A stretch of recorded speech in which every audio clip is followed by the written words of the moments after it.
Remember? She has like people like putting her together, and then she's like acting crazy, and then her intro What comes was that? in. What was that? Yeah. Ah! There.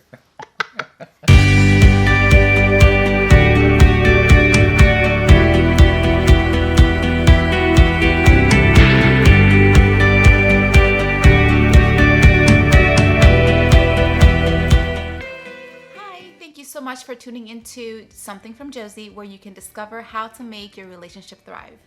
Today, we'll be talking about friendship, friendship in your relationship.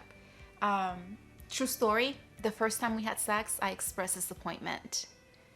And I'm happy now. I love our intimacy. It's really good. But communicating something that's so delicate could be so tricky, especially when you don't have all of the information you need in regards to your partner's internal world, right? Their traumas, their experiences, how they see themselves, and to express disappointment in something like that could be traumatic. And I'll let my husband kind of explain why that is. Well, as men, obviously, our performance is tied with our masculinity or our sense of self or our identity. That's okay. And a lot of times, our upbringing will inform our identity, or rather, our identity will be flawed as a result of certain traumas or miseducations that we received in our childhood. Yeah.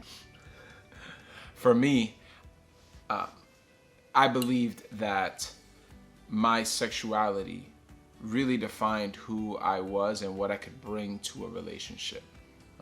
There was substance to my character, and I truly believed that I had the best intention in our relationship, and still do. But I had one really big flaw. I thought that my performance in the bedroom was the true measure of who I was.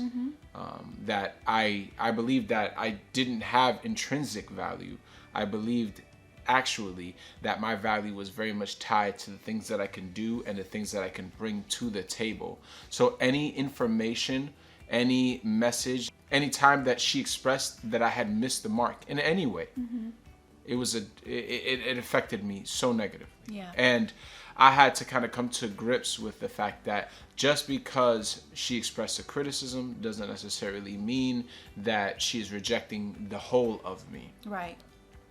So, and that's exactly why we need to, as couples, as people in relationships that are serious, whether it is you're engaged or you are talking about engagement or you're married, you have to have these conversations and know your partner's internal world. That's so important. Their fears, their past traumas, their future expectations, and so forth. Otherwise, you're left in the dark in these moments. And so you may say or do something that can either rub a raw spot in their lives. Actually, John Gottman, who is a psychological researcher, wrote in his seven principles of making marriage work, which I'm going to link in the description below. Mind you, John Gottman has researched and studied couples for over 40 years and can predict divorce with an accuracy of over 90%. So please check out his book. It's awesome. He wrote, the biblical term for sexual love is to know, which makes total sense. So get to know each other, and before moving forward, not that you're going to know the person in just one conversation, because knowing someone takes time. You're always going to discover something new about your partner. But it's important to have a steady foundation and have knowledge of these conversations, these things that, like we just talked about.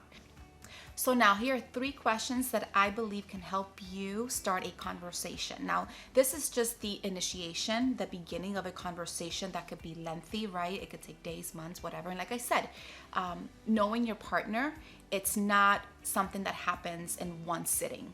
It's going to take a lifelong journey, right? But this is a really good start. 3 questions. Number 1, do you have any dreams that you've denied yourself for any reason or failed to develop?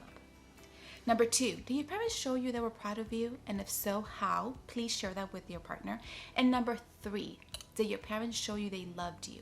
How did they show you they loved you? And how has this affected your relationship? Thank you for tuning in today to Something from Josie. If you like this video, please like it and subscribe. And if you want to bless someone else with it, please share. Now, I would love to hear from you. What are some things that you have adopted in your relationship to not only build an awesome friendship, but to keep it thriving? I would love to hear from you. So please answer in the comments below.